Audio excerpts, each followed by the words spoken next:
I'll be dividing my talk into two parts. First, we'll be getting familiar with basics and the machine, and then moving on to challenging cases. The challenging cases part I'll come at the end, and now I'll be briefly going through shortly through the basic of the machine. The platform that we are using is the Catalyst. It's a short video that we'll be going through. This is the interface, and this is where the treatment plan. The summary of the treatment is coming. This is the capsulotomy. You can center it on the pupil. It can automatically center. It can center at the limbus, and the best is it can center onto the scanned capsule, where it finds the visual axis. You can fragment the lens into 4, 6, or 8.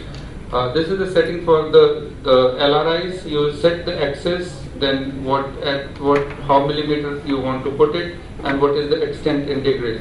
So these are the parameters, and again the LRI can be placed at the limbus or the pupil. These are the settings for the main incisions. You have a main incision, side port 1, side port 2. You feed what is the axis, how much limbus offset, should it do it automatically, how should it compensate cyclotorsion or not, what is the width of the incision, what is the length of the incision.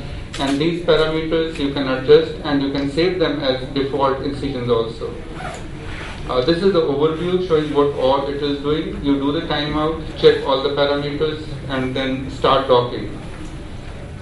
This has a liquid interface, and this is the docking taking place. Once it is locked, you check and then move on to the scanning. This is where the scanning has started. This is unedited video.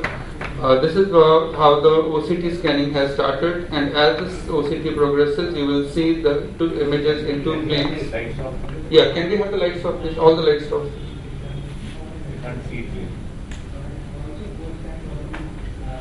And as the scanning goes, you see the different indices, they appear on the screen, and the OCT appears. In most of the cases, it will be able to pick up all the adjustments accurately, but if the patient's parameters are not within normal, like a shallow AC, phakomorphic glaucoma, corneal opacity, then you have all the manual adjustments, and you can adjust the different parameters. Once you have checked the scanning, then it goes to each step. You check each step, and it shows you on the screen, and you reconfirm finally that all are absolutely fine or not. And if you want to change them at this stage, you can change at this stage also after the scanning has been done. This is the main incision, and you can adjust it's a touch screen. You can adjust the incision and move it the way you want. Similarly, you will see this incision. Can we have the lights off, please? Can you switch off all the lights? This is the second side port incision. This is the procedure started. It takes 1 second for capsulotomy. And this is the main incision made. This is the side port made. And the LRI completed.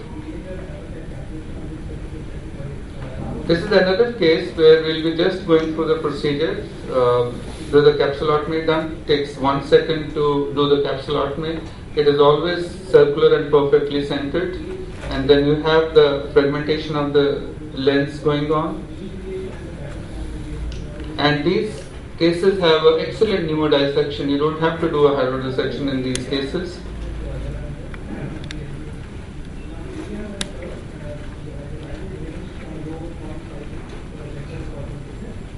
So this will take, the setting that we have is it takes 3 passes for each incision. So that makes it a completely separated cubes at the end of the procedure. Now this wave is the pneumodissection. This is the intrastromal LRIs. This is the incision being made. And after this, the patient is shifted to the OR. The incisions are very easy to open. You can see just pressing a little bit and the incision is freely open.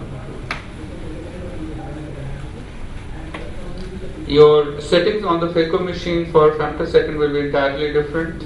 You need very low phaco power. Sometimes you will be if it is not a very hard cataract, you will be able to do without phaco power. And now that we are working on using not the Venturi, but not the peristaltic, but the Venturi. With Venturi system, it becomes much more easier to hold and take out these fragments which have already been softened. You can see the complete cleavage. You just nudge a little bit and they separate out completely into the whole extent.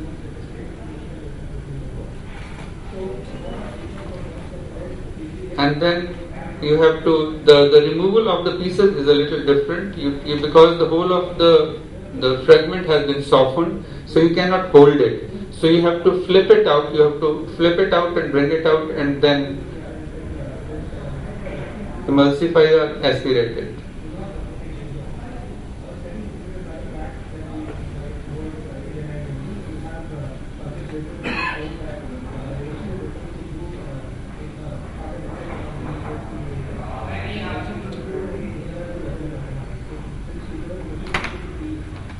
And there is a learning curve. The way these fragments behave is entirely different from. So you have to, initially it may be a little slow to take out these pieces, but with a little practice then you become better in it. But it is not the same way as we are doing the phaco.